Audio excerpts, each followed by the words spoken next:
Hello and welcome to episode 2 in this 3-part course in MeshFusion. If you've ended up here without watching the first video in this course and are wondering what MeshFusion is, I'd recommend checking out the first episode where we go over the basics. In this video, we'll be modelling the midsole of this shoe. If you're not sure what a midsole is, it's basically the part of the sole between the actual shoe and the treads. So the first thing that I want to do before modelling is to set up some backdrops, just so I can see my reference images and I'm not modelling blindly. There are 2 ways that we can set up a backdrop. The first way is to go to the view you want your backdrop to be in by holding down Control and space and then selecting the view you want. From here, you can just drag and drop your image in and then resize it so that it fits the size of the shoe model. The second way is to create a backdrop in the items list and then assign an image to it there. My second reference image should be in the bottom view, so I'm going to switch to that view and set it up. Okay, so I've created my backdrop in the items list, but I'm not seeing anything. This is because automatically backdrops aren't constrained to a camera and need to be assigned. Because I'm in my bottom view, I need to change the projection type to bottom.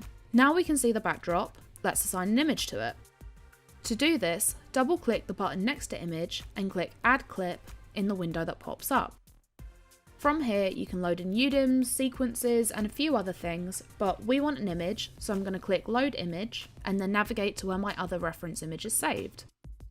Now that my second image is loaded in, I'm going to resize it really quickly and move it so I can get a clearer view of it when I get to modelling the shoe tread in episode 3. You've probably also noticed that the image is flipped. This is absolutely fine, all I need to do is check the flip box in the Properties panel, and now it's matching up with my shoe model. Now that I have both of my reference images loaded in, I'm going to quickly switch to the perspective view and do a bit of housekeeping. The first thing that I'm going to do is select both of my backdrops in the items list and then uncheck Show in Perspective.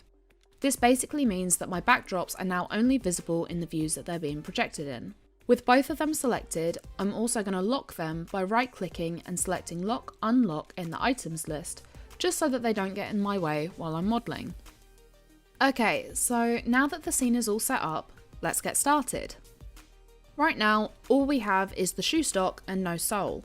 So before we can start using MeshFusion, we need to create a base mesh for all the fusion operations to be applied to. To make this base mesh, I'll be creating a cube and then resizing it so it's roughly the same width and length of the shoe. Once it's roughly the same size, I'm going to use the Add Loop tool found in the Edge tab and add some new edge loops that I can then use to resize and manipulate the cube so that it's shoe shaped.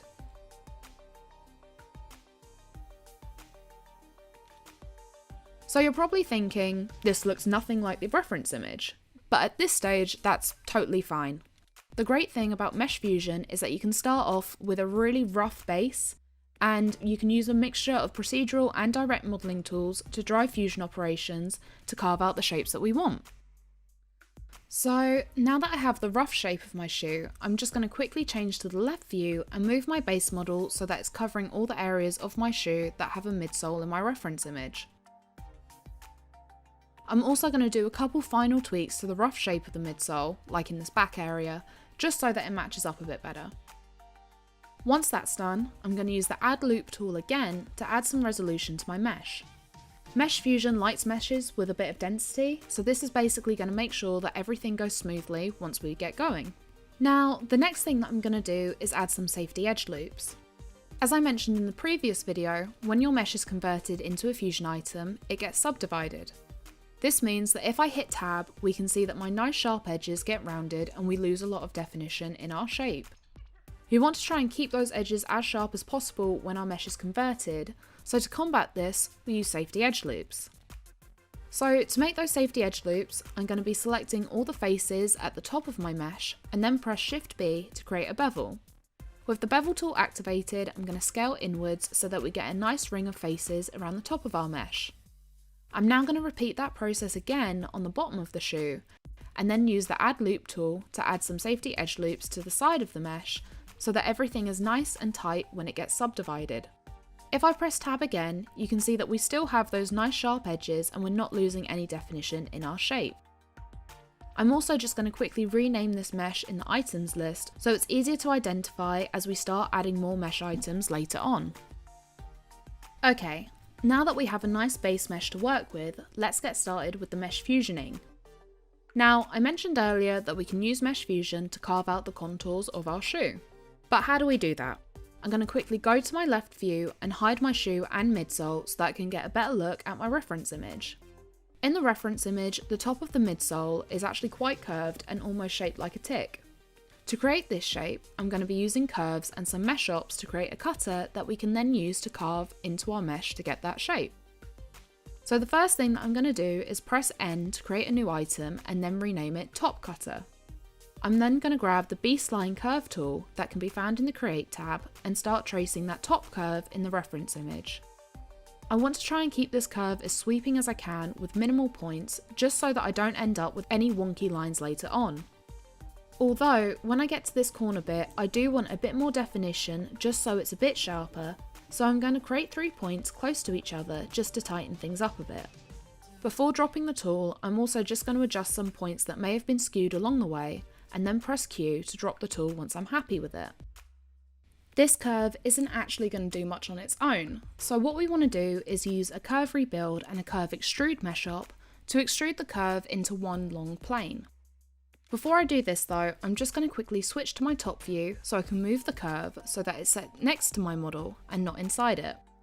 This ensures that when we extrude the curve and then subtract it, we get a nice clean cut all the way through the fusion item. Before I can actually extrude this curve though, I need to create a driver that the curve extrude mesh op can use to determine how long the extrusion needs to be and in what direction it should be going. So to do this, I'm going to press N again to make a new mesh item and then rename it Top Driver. I'm then going to grab the curve tool and just make a curve that goes from one side of the mesh to the other. Once that's made, I'm going to go back to my top cutter item and start adding my mesh ops. If it's not already open, the mesh operation window can be opened by pressing the mesh operation viewport button found at the top of your viewport. Now that that's open, I'm going to use the add operator button to apply a curve rebuild mesh op. This will basically add more points to the curve without adjusting the shape of it, meaning that when we extrude the curve, the extrusion will just be a lot smoother.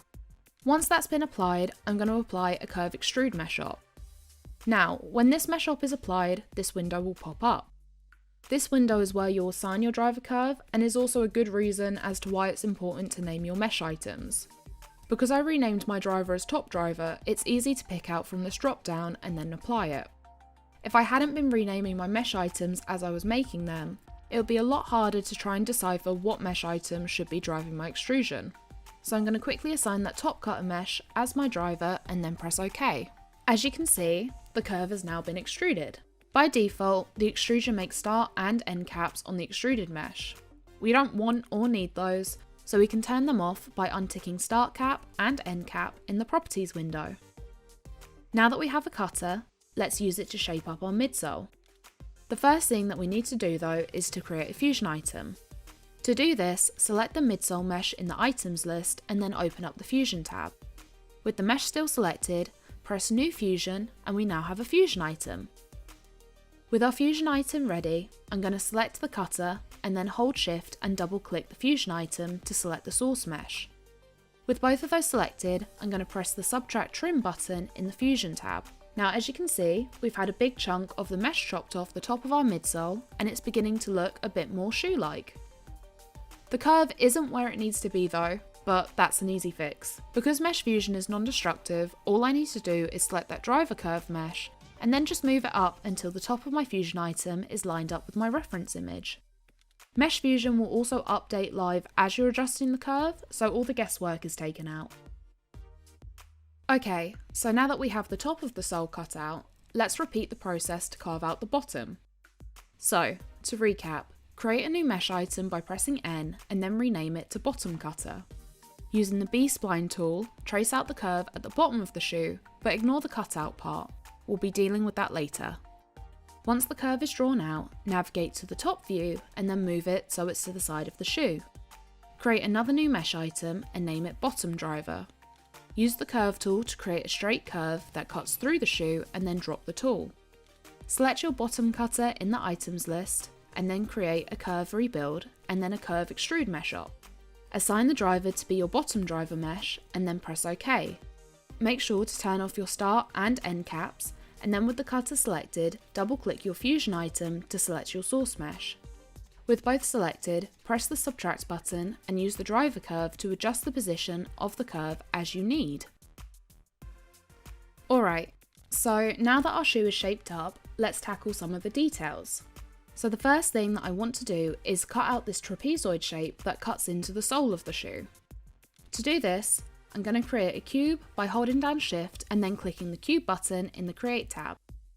I'm now just going to rename and resize the cube so it's roughly the same size as the cutout in the reference image. I'm now just going to grab the bottom two edges of the cube and scale outwards, so the cube ends up tapered just like the reference image.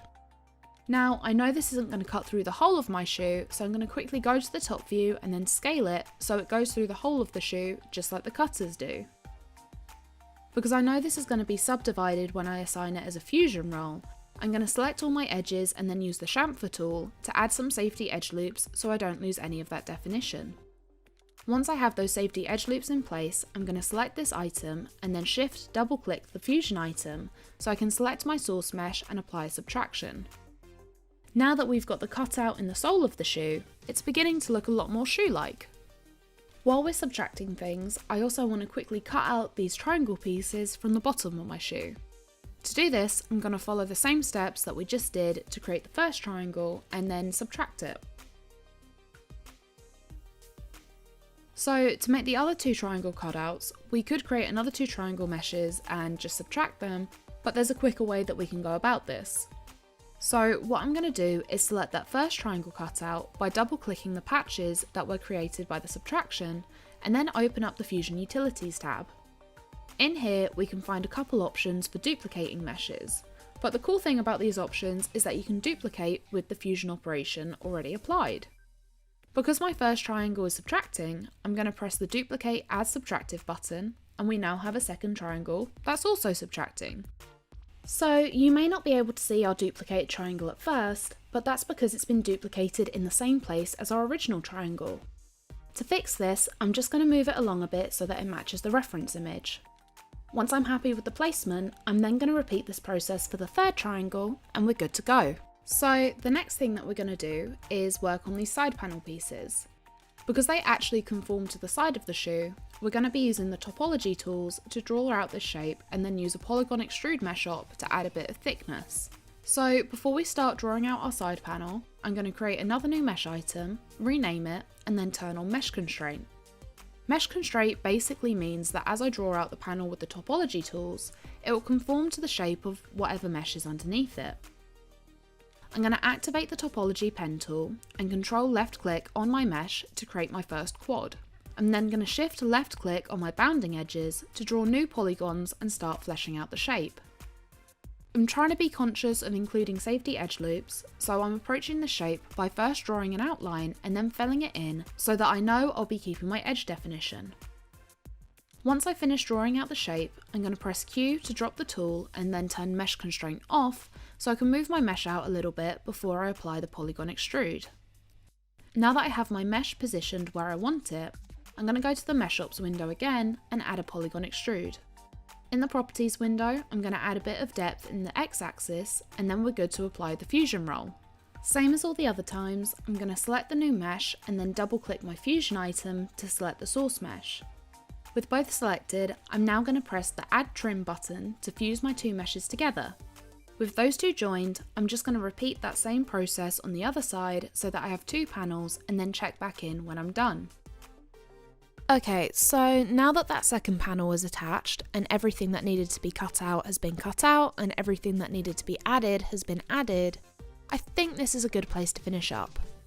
In the next episode of this course, I'll be showing you guys how to create the outsole and tread of this shoe, as well as go over some cool features in MeshFusion, like the embossing tools. For more information on any of the tools that I've used in this video, head over to learn.foundry.com where you can find our user guide and more tutorials. Thanks for watching.